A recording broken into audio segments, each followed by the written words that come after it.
नमस्कार बच्चों, मैं राजिका अग्रवाल आपकी साइंस टीचर स्वागत करती हूँ आप सभी का आज की क्लास में। आज जो है हम एक नया चैप्टर स्टार्ट करने वाले हैं। इसका नाम है कार्बन तथा उसके यौगिक। सबसे पहले चैप्टर का नाम दिमाग में आते ही ये पता होना चाहिए कि कार्बन क्या है। क्या हमारी प्रकृति में सारी तरफ कार्बन प्रेजेंट है या नहीं है? आवर्त सारणी के अंदर ये जो अपना कार्बन है इसको कहाँ पर रखा गया है, इसका इलेक्ट्रॉनिक विन्यास क्या होता है, इसमें कितने इलेक्ट्रॉन्स होते हैं, कितने प्रोटॉन होते हैं, ये सारी जानकारी हमको मालूम होनी चाहिए कार्बन के बारे में। तो आपको पता है कि अब तक जो है टोटल तत्व जो खोजे जा चुके हैं वो कितने हैं? 118। उनमें से एक तत्व है आपका कौन? कार्बन, जिसको अपन व्यक्त करते हैं किससे? सी से व्यक्त किया जाता है। अब आवर्त सारणी के अंदर ये जो कार्बन है वो आता है छठे नंबर पे। कितने नंबर पे? छठे नंबर पे। यानी कि इसका परमाणु क्रमांक क्या हो गया? 6 हो गया। किसका? कार्बन का। अब देखिए एक इंटरेस्टिंग सी बात कि जो आपके परमाणु क्रमांक होता है ना, उतने ही उसके अंदर क्या होती है? इलेक्ट्रॉन्स की संख्या होती है। यानी कि मैंने अगर कहा कि इसका जो है परमाणु क्रमांक 6 है तो इसमें इलेक्ट्रॉनों की संख्या कितनी होगी? 6 होगी। तो इसमें इलेक्ट्रॉन्स की संख्या हो गई अपनी कितनी? 6। भाई ठीक है। अब ये मान के चलो जैसे कोई भी प्लास्टिक है, जैसे मेरे हाथ में ये पेन है, ये है, ठीक है, स्लाइडर है, जितनी भी चीजें हैं मोस्ट ऑफ सब में क्या होता है? कार्बन प्रेजेंट होता है। सभी के अंदर जो है आपको प्लास्टिक में और इनमें सभी में कार्बन देखने को मिल जाएगा। दिखेगा नहीं ऐसे कि ये देखो ये कार्बन है, यानी कि इन सब में कार्बन जो है उपस्थित होता है। अब ये कितने नंबर पे आता है? 6 नंबर पे आता है। अब मैं इसका इलेक्ट्रॉनिक विन्यास लिखूं तो क्या लिखूंगी? तो कार्बन जो होता है उसका इलेक्ट्रॉनिक विन्यास होता है 1s2 2s2 2p2। तो देखो 6 इलेक्ट्रॉन हुए कि नहीं हुए?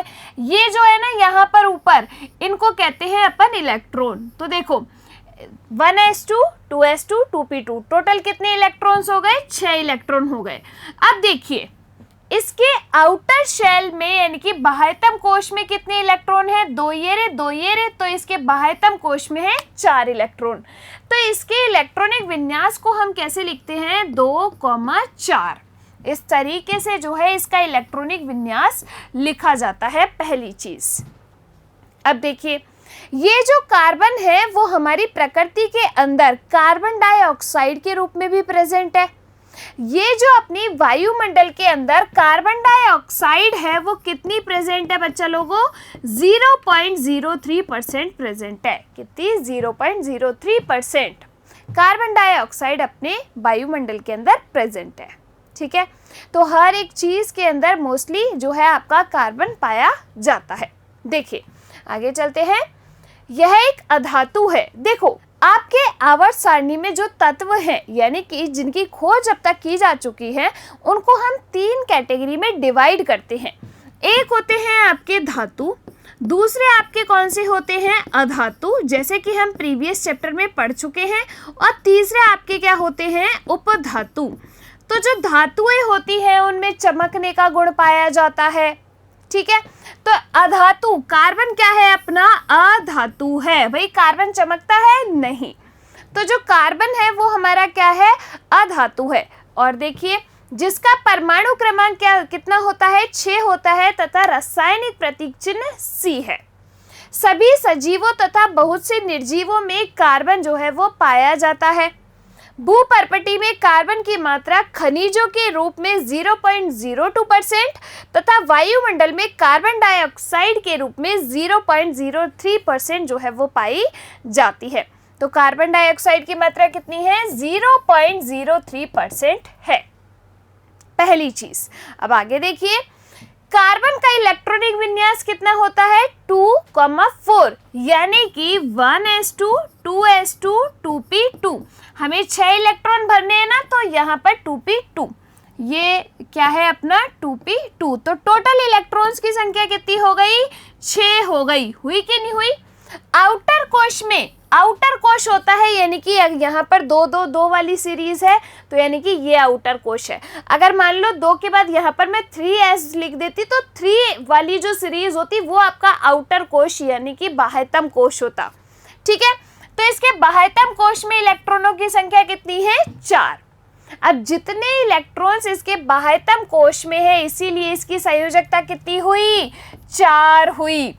संयोजकता का मतलब होता है, जैसे मैंने लिखा कार्बन की संयोजकता 4, तो कार्बन की संयोजकता 4 का मतलब क्या है कि ये जो कार्बन है ना 4 अन्य परमाणुओं से जुड़ सकता है, अपना बॉन्ड जो है वो क्रिएट कर सकता है। संयोजकता का मतलब क्या हुआ कि इसके पास आउटर शेल में 4 इलेक्ट्रॉन है। संयोजकता का मतलब क्या हुआ कि इसके आउटर शेल में जो है 4 इलेक्ट्रॉन है। अब बाह्यतम कोश में इसको अपना अष्टक पूर्ण करने के लिए कितने इलेक्ट्रॉन और चाहिए? 4 इलेक्ट्रॉन और चाहिए। ठीक है, तो देखिए अतः यह चतुसंयोजक होता है।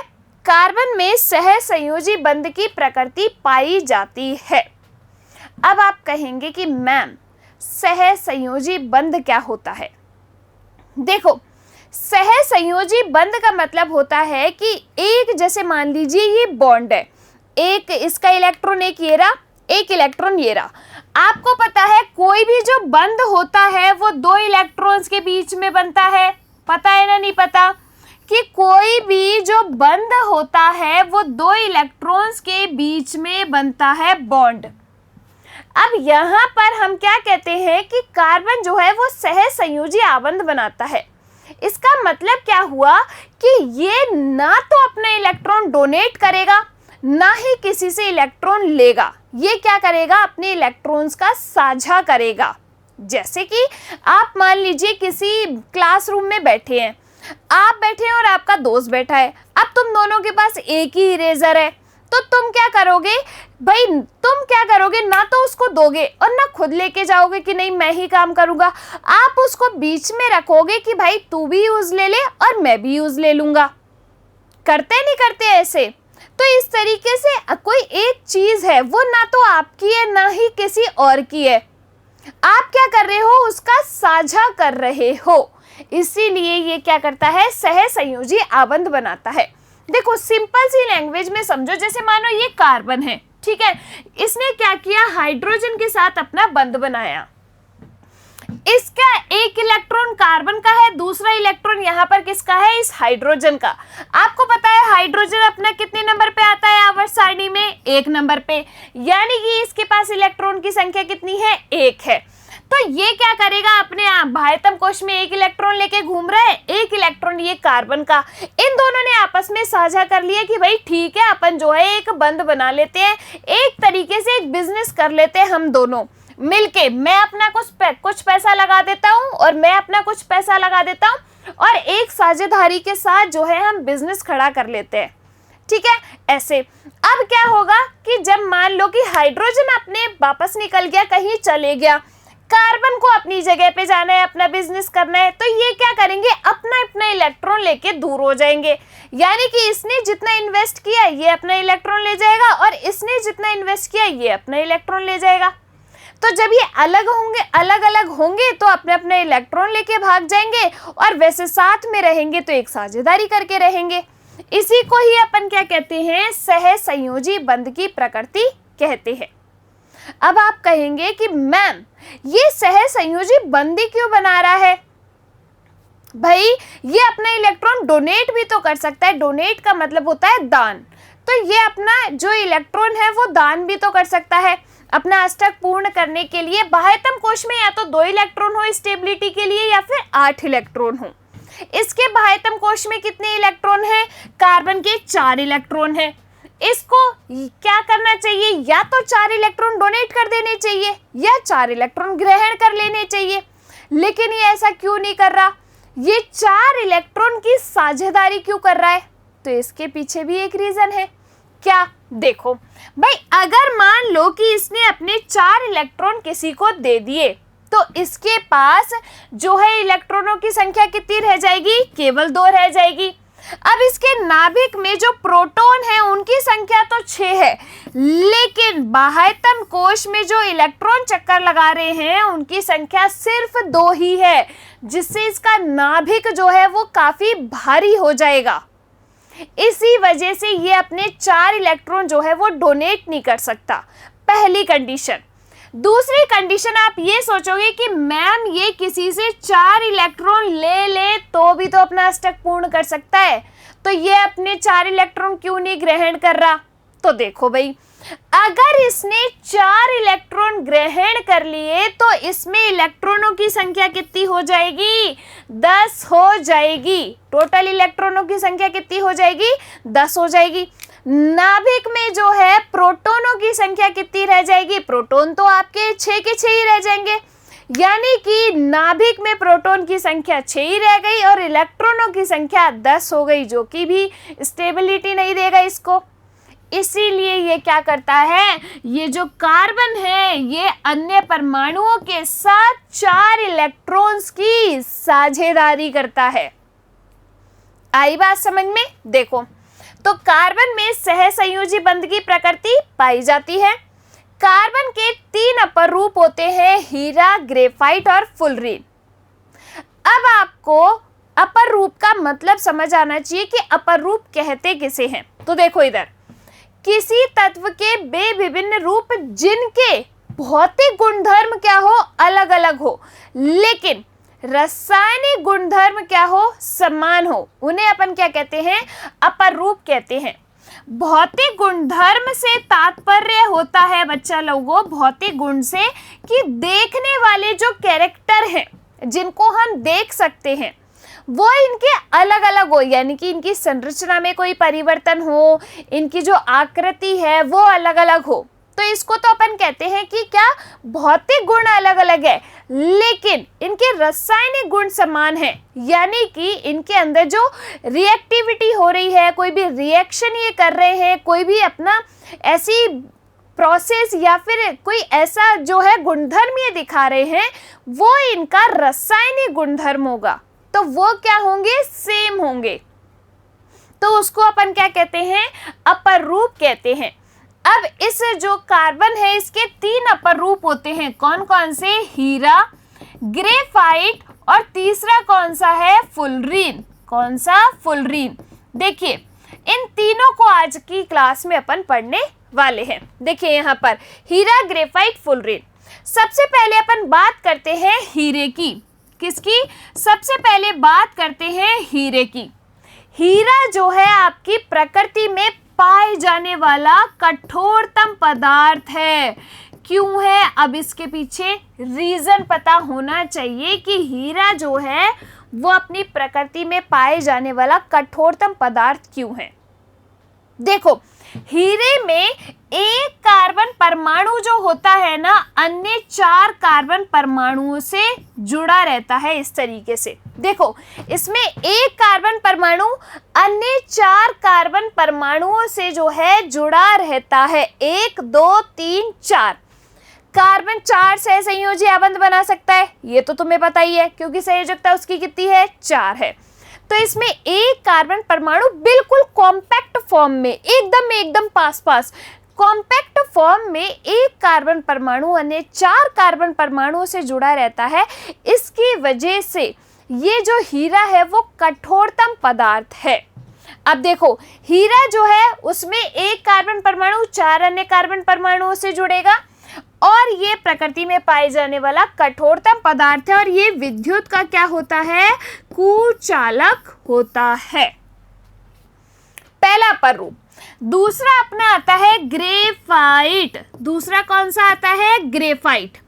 अब इस ग्रेफाइट में क्या होता है? इस तरीके से षटकोणीय संरचना ये बनाता है। कौन? ग्रेफाइट। तो इस तरीके से षटकोणीय संरचना कौन बनाएगा? आपका ग्रेफाइट। अब इस ग्रेफाइट में जो है एक डबल बॉन्ड होता है। देखो, इसमें कहीं आपको डबल बॉन्ड नजर आ रहा है?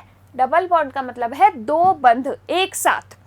ये तो सिंगल बंध है ना, द्विआबंध कोई भी नहीं है ना। इसमें जो है एक डबल बॉन्ड होता है, यानी कि इसमें एक कार्बन परमाणु 3 कार्बन परमाणुओं से जुड़ता है। एक कार्बन परमाणु 3 अन्य कार्बन परमाणुओं से जुड़ेगा। अब कार्बन के संयोजकता तो कितनी है? 4 है, तो यहाँ तो 3 से ही जुड़ रहा है। तो जो चौथी संयोजकता है वो एक कैसे पूरी करेगा? डबल बॉन्ड बना के। तो ये जो ग्रेफाइट है वो आपका क्या है कि इस तरीके से पर्तीय संरचना बनाता है। और कैसी संरचना? षटकोणीय संरचना बनाता है। कौन? ग्रेफाइट। अब एक अपवाद होने को, ये कार्बन के अपर रूप है। कार्बन क्या है? अधातु है। अधातुओं का मैंने गुण आपको पढ़ाया था। अधातुओं में जो है ये विद्युत और ऊष्मा के कुचालक होती हैं अधातुएं। लेकिन एक अपवाद है यहाँ पर। क्या? कि जो ग्रेफाइट होता है, अपवाद क्या है कि जो ग्रेफाइट है वो विद्युत का और ऊष्मा का सुचालक है। विद्युत का और ऊष्मा का क्या है? सुचालक है। तो ये अपवाद होता है। अब देखो, ग्रेफाइट का यूज पता है आपको कहाँ पर होता है? तो जो आपकी पेंसिल की नोक होती है ना बच्चे, वो आपकी किससे बनती है? ग्रेफाइट से ही बनती है। कभी क्या कीजिएगा, वैसे तो घर पे करना नहीं है लेकिन आपको बता देती हूँ, आपकी पेंसिल होती है, आप उसको छीलते हो तो आगे जो नोक निकलती है ना उसकी, वो ग्रेफाइट की होती है। उससे अगर आप तार जोड़ दो और उसमें जो है करंट फ्लो करो तो उसमें विद्युत धारा प्रवाहित हो जाएगी 2 पेंसिलों को आपस में जोड़ के। लेकिन ऐसा घर पे नहीं करना है, ठीक है? तो ये हुआ आपका ग्रेफाइट। तीसरा आपका आता है फुलरीन। तीसरा अपर रूप क्या है? फुलरीन। तो एक जो है आर्किटेक्ट थे बकमिंस्टर फुलरीन, उनके नाम पर जो है इस अपर रूप का नाम दिया गया। ये जो फुलरीन की स्ट्रक्चर होती है वो कैसी होती है? फुटबॉल के जैसी या गुंबद के आकार की। फुटबॉल जैसी स्ट्रक्चर बनाता है कौन? आपके फुलरीन। अब ये जो फुलरीन है, सबसे पहले C60 फुलरीन की जो खोज है वो हुई थी। आई बात समझ में? तो ये तीनों क्या होते हैं? कार्बन के अपर रूप होते हैं। अब एक एक करके जो है अपन इनको पढ़ते हैं। देखिए, हीरा, इसमें प्रत्येक कार्बन परमाणु कार्बन के अन्य 4 परमाणुओं से जुड़ के कठोर 3 विमाओं वाला संरचना बनाता है। हीरा सर्वाधिक कठोर पदार्थ होता है। तो इस तरीके से आपके जो है एक कार्बन परमाणु अन्य 4 कार्बन परमाणुओं से, तो ये एक कार्बन परमाणु है, ये 1 2 3 4, इस तरीके से 4 अन्य कार्बन परमाणुओं से मिलके एक त्रिविमीय संरचना बनाता है। अगर आपसे एग्जाम में हीरे की स्ट्रक्चर बनानी पूछ ली तो आपको ऐसे बनानी है। एक कार्बन को अन्य 4 कार्बन परमाणुओं से आपको जोड़ना है, ठीक है? आ गई बात समझ में? और ये क्या है? आपकी हीरे की संरचना है जिसमें एक कार्बन परमाणु अन्य 4 कार्बन परमाणुओं से जुड़ा रहेगा और एक बिल्कुल कॉम्पैक्ट सी स्ट्रक्चर बना लेगा। इसीलिए हीरा जो है वो आपका क्या है? कठोरतम पदार्थ है। आ गई बात समझ में? चलिए आगे चलते हैं। अगला है अपना ग्रेफाइट। ग्रेफाइट में क्या होता है? एक कार्बन परमाणु अन्य 3 कार्बन परमाणुओं से जुड़ेगा और कैसी संरचना बनाएगा? ये जो है आपकी षटकोणीय संरचना बनाएगा। प्रत्येक कार्बन परमाणु 3 अन्य कार्बन परमाणुओं से उसी तल में जुड़ा होता है जिससे वो षटकोणीय संरचना बनाता है। इसमें एक आबंध कैसा होता है? द्विआबंध, यानी कि एक डबल बॉन्ड होगा जिससे कार्बन की संयोजकता पूरी होगी। यह विद्युत का सुचालक होता है और यह है आपका इंपॉर्टेंट पॉइंट, ठीक है? चलिए देखिए, और इस तरीके से आपके जो है यह चिकना व फिसलनशील होता है। पेंसिल की नोक ग्रेफाइट की बनी होती है और इस तरीके से ये जो है आपकी ग्रेफाइट की संरचना होती है और ये ऐसे षटकोणीय व्यू आपका बनाता है। एग्जाम में अगर आपसे पूछे तो आप ऐसे षटकोणीय व्यू बना के जो है और इसकी स्ट्रक्चर को बना देना, ठीक है? इस तरीके से षटकोणीय व्यू बना देना इसके। ये हुआ ग्रेफाइट। फिर अपन आते हैं फुलरीन। सबसे पहले कौन सी फुलरीन की? C60 फुलरीन की। किसने की? बकमिंस्टर फुलरीन ने, जो कि कौन थे? एक आर्किटेक्ट थे। कुछ इस तरीके से फुटबॉल के जैसे इसकी स्ट्रक्चर होती है। किसकी? फुलरीन की। इन साइंटिस्ट यानी कि इन आर्किटेक्ट के नाम पर ही जो है इसका नाम दिया गया फुलरीन। इसमें कार्बन परमाणु फुटबॉल के रूप में व्यवस्थित होते हैं। इसका नाम अमेरिकी आर्किटेक्ट व डिजाइनर बकमिंस्टर फुलर के नाम पर जो है वो रखा गया। तो ये क्या है आपके, ये है कार्बन के अपर रूप, हीरा, ग्रेफाइट और फुलरेट। आगे चलते हैं, कार्बन में बॉन्ड देखते हैं। कार्बन की परमाणु संख्या कितनी है, 6। हमें पता है कितनी है, 6 है कार्बन की परमाणु संख्या। इसका इलेक्ट्रॉनिक विन्यास लिखो तो 1s2 2s2 2p2। तो आउटर शेल में कितने इलेक्ट्रॉन, 2 और 2 4। ये आगे से नहीं गिनने 2 और 2, ऊपर जो लिखे हुए वो है इलेक्ट्रॉन। तो इलेक्ट्रॉनिक विन्यास आपके 2,4। कार्बन को बाहरी कोश पूर्ण करने के लिए या तो अपने 4 इलेक्ट्रॉन डोनेट करने पड़ेंगे या फिर 4 इलेक्ट्रॉन ग्रहण करने पड़ेंगे। लेकिन मैंने क्या कहा, अगर इसने अपने 4 इलेक्ट्रॉन डोनेट किए तो इसमें जो है नाभिक भारी हो जाएगा, यानी कि नाभिक में प्रोटॉनों की संख्या ज़्यादा हो जाएगी। अगर इसने 4 इलेक्ट्रॉन ग्रहण किए तो इलेक्ट्रॉनों की संख्या ज़्यादा हो जाएगी। तो इसीलिए क्या करता है, सह संयोजी आबंध बनाता है। 4 इलेक्ट्रॉन त्यागने पर C4+ धनायन बन जाएगा, जिससे नाभिक में 6 प्रोटॉन और 2 इलेक्ट्रॉन हो जाएंगे। इस प्रक्रिया में अधिक ऊर्जा की आवश्यकता होगी। अतः कार्बन अपने अन्य परमाणु व अन्य तत्वों के साथ परमाणुओं के साथ इलेक्ट्रॉन की साझेदारी करके अणुओं का निर्माण करते हैं तथा उत्कृष्ट गैस को प्राप्त कर लेते हैं। फॉर एग्जाम्पल, जैसे CH4, इसका मतलब क्या है कि एक कार्बन है, उसके साथ 4 हाइड्रोजन जो है आपके जुड़े हुए हैं। एक कार्बन के साथ जो है 4 हाइड्रोजन यहाँ पर जुड़े हुए हैं, जिसे अपन क्या कहते हैं, CH4 कहते हैं। CH4 का मतलब क्या है, यहाँ पर मीथेन है। मीथेन गैस होती है ये आपकी, मार्श गैस भी अपन इसको कहते हैं, गोबर गैस भी इसको कहते हैं। देखिए अब ये इलेक्ट्रॉन की साझेदारी कैसे करेगा ये मैं आपको सिखाती हूँ। सबसे पहले देखो, हाइड्रोजन का एक अणु बनाते हैं अपन, फिर ऑक्सीजन का अणु बनाते हैं, फिर अपन देखो कार्बन डाइऑक्साइड बनाएंगे, फिर आपको जो है मैं मीथेन का अणु बनाना बताऊंगी। ठीक है, चलिए सबसे पहले अपन देखते हैं हाइड्रोजन का एक अणु बनाना। आपको पता है गैसेस को हमेशा कैसे लिखते हैं अपन, H2 हो गया, Cl2, O2, N2, हमेशा ऐसे लिखते हैं ना, क्योंकि ये जो गैसेस हैं वो अकेले परमाणु के फॉर्म में नहीं पाई जाती, अणु की फॉर्म में पाई जाती हैं। तो देखो, जैसे सबसे पहले अपन लेते हैं H2 को। H2 में 2 हाइड्रोजन है परमाणु जो आपस में जुड़ के एक हाइड्रोजन का अणु बना रहे हैं। बात सही है। अब देखो हाइड्रोजन कितने नंबर पे आता है, 1 नंबर पे, यानी कि इसके बाह्यतम कोश के, इसमें तो कोई सा भी कोश ले लो, एक ही इलेक्ट्रॉन है बेचारे के पास, यानी कि इसका इलेक्ट्रॉनिक विन्यास क्या होता है, 1s1। तो इसके पास आउटर कोश में कितने इलेक्ट्रॉन, 1 इलेक्ट्रॉन। तो ये हाइड्रोजन और इसके बाह्यतम कोश में 1 इलेक्ट्रॉन। बात होगी साहब यहाँ पे। आगे चलो, दूसरा हाइड्रोजन ये रहा, इसके पास भी आउटर कोश में 1 इलेक्ट्रॉन, ये इसके पास 1 इलेक्ट्रॉन हो गया। अब ये दोनों सोच रहे हैं कि भाई साहब उत्कृष्ट गैस विन्यास को प्राप्त करने के लिए बाह्यतम कोश में या तो हमें 2 इलेक्ट्रॉन चाहिए या हमें 8 इलेक्ट्रॉन चाहिए। अब 8 तो बहुत दूर की बात है, पहले ये 2 तो पूरे कर ले। तो 1 तो इसके पास ऑलरेडी है, 1 इसके पास भी ऑलरेडी है। इनको 2 को कंप्लीट करने के लिए कितने कितने इलेक्ट्रॉन, 1-1 इलेक्ट्रॉन चाहिए, ओनली 1-1 इलेक्ट्रॉन चाहिए ना। तो ये क्या करेगा, इससे कहेगा कि आजा भाई अपन साथ में साझेदारी कर लेते हैं।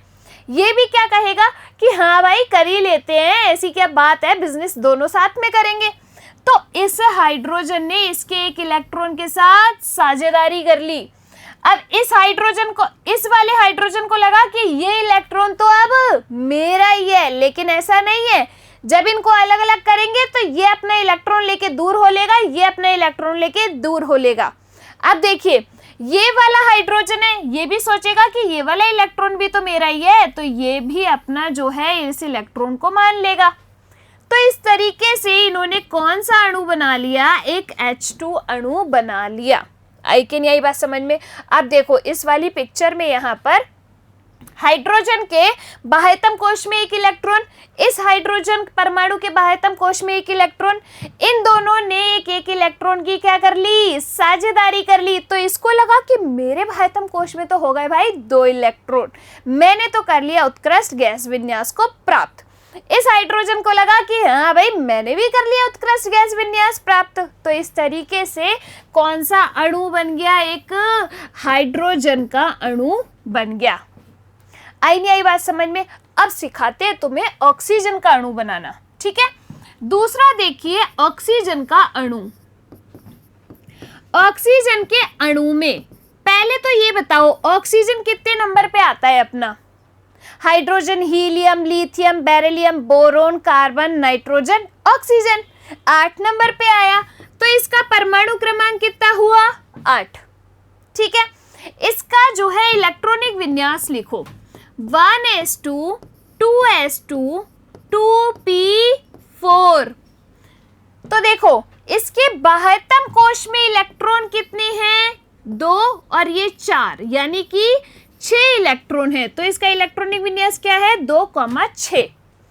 अब इसके बाह्यतम कोश में है एक ऑक्सीजन के 6 इलेक्ट्रॉन। इसको उत्कृष्ट गैस विन्यास प्राप्त करने के लिए कितने इलेक्ट्रॉनों की जरूरत पड़ेगी? 2 की। पड़ेगी नहीं पड़ेगी? तो इसको चाहिए, ये ऑक्सीजन है, इसके बाह्यतम कोश में 1 2 3 4 5 6, ये 6 इलेक्ट्रॉन हो गए। एक और ऑक्सीजन आया, इसके बाह्यतम कोश में 1 2 3 4 5 6 इलेक्ट्रॉन हो गए। दोनों को ही चाहिए क्या? 2 इलेक्ट्रॉन, 2 इलेक्ट्रॉन चाहिए, 2 इसको चाहिए, 2 इसको चाहिए। तो भाई साहब इनका तो हो जाएगा अष्टक पूर्ण, होगा नहीं होगा? उत्कृष्ट गैस विन्यास प्राप्त हो जाएगा इनको। तो अब देखो ये ऑक्सीजन क्या करेगा, इसके 2 इलेक्ट्रॉन के साथ क्या करेगा? साझेदारी करेगा। करेगा नहीं करेगा? देखो एक इलेक्ट्रॉन इसका, एक इलेक्ट्रॉन इसका, इसके बीच में एक सिंगल बॉन्ड बनेगा। लेकिन यहाँ पे इसने 2 इलेक्ट्रॉन की साझेदारी की है, तो यानी कि एक इलेक्ट्रॉन है और एक इलेक्ट्रॉन और, तो ये, तो इसीलिए ऑक्सीजन ऑक्सीजन के बीच में हम क्या लगाते हैं? डबल बॉन्ड, क्योंकि इसने 2 इलेक्ट्रॉन की क्या की? साझेदारी की इस ऑक्सीजन के साथ। आई बात समझ में? तो यहाँ पर इसको लगा कि मेरा हो गया अष्टक पूर्ण, यहाँ से इसने भी क्या किया? 2 इलेक्ट्रॉन की साझेदारी की, तो इसको भी लगा मेरा भी हो गया अष्टक पूर्ण। इसीलिए ऑक्सीजन ऑक्सीजन के बीच में अपन क्या लगाते हैं? इस तरीके से डबल बॉन्ड लगाते हैं। और किसका निर्माण हो गया? ऑक्सीजन के एक अणु का निर्माण हो गया। देखिए इस वाले डायग्राम में ऑक्सीजन का अणु, ऑक्सीजन के बाह्यतम कोश में 6 इलेक्ट्रॉन, इस वाले ऑक्सीजन के भी बाह्यतम कोश में 6 इलेक्ट्रॉन। उत्कृष्ट गैस विन्यास प्राप्त करने के लिए चाहिए 2 इलेक्ट्रॉन। तो 2 इलेक्ट्रॉनों की क्या की? इन दोनों ने साझेदारी की और इसीलिए O2 का अणु बन गया और ऑक्सीजन ऑक्सीजन के बीच में डबल बॉन्ड आया, क्योंकि इन्होंने 2 इलेक्ट्रॉनों की क्या की? साझेदारी की। आ गई बात समझ में? चलिए अब जो है मैं आपको अगला बताती हूँ, वो है आपका मीथेन का अणु। देखिएगा, चलिए पहले यहाँ ऑक्सीजन का प्रत्येक परमाणु ऑक्सीजन के अन्य परमाणु से 2 इलेक्ट्रॉन की साझेदारी करता है, जिससे द्विबंध का यानी कि डबल बॉन्ड का निर्माण होता है। बात आ गई ना क्लियर समझ में? अब देखो यहाँ पर अपन बात करते हैं मीथेन की, CH4 की। देखो कार्बन 1, इसके पास बाह्यतम कोश में 4 इलेक्ट्रॉन होते हैं, होते नहीं होते? अब देखो एक हाइड्रोजन के पास बाह्यतम कोश में 1 इलेक्ट्रॉन, तो एक हाइड्रोजन जिसके बाह्यतम कोश में 1 इलेक्ट्रॉन, दूसरा हाइड्रोजन जिसके बाह्यतम कोश में 1 इलेक्ट्रॉन, तीसरा हाइड्रोजन जिसके बाह्यतम कोश में 1 इलेक्ट्रॉन, चौथा हाइड्रोजन जिसके बाह्यतम कोश में 1 इलेक्ट्रॉन। तो इस कार्बन ने क्या किया? 4 हाइड्रोजन के साथ जो है साझेदारी कर ली, इसीलिए इसने क्या बना लिया? CH4 बना लिया, जिसे अपन कहते हैं मीथेन। ठीक है, चलिए देखिए, यह कार्बन का एक यौगिक है। हाइड्रोजन की संयोजकता 1 होती है, कार्बन की संयोजकता 4 है, क्योंकि इसमें 4 संयोजी इलेक्ट्रॉन होते हैं। भाई अपन को तो पता है ये चीज़। और इस तरीके से जो है ये मीथेन का निर्माण कर लेता है कि एक कार्बन 4 अन्य हाइड्रोजन से जुड़ा हुआ है। आई कैन यही बात समझ में? तो ये क्या बन गया आपका मीथेन, यानी कि संपीड़ित प्राकृतिक गैस, जिसे अपन क्या कहते हैं, CNG कहते हैं। क्या? CNG, compressed natural gas. उत्कृष्ट गैस विन्यास प्राप्त करने के लिए कार्बन का एक अणु परमाणु हाइड्रोजन के 4 परमाणु से इलेक्ट्रॉन का क्या करता है, साझा करता है। आ गई बात समझ में? तो इस तरीके से आपके ऑक्सीजन का अणु बन गया, हाइड्रोजन का अणु बन गया, मीथेन बना लिया आपने।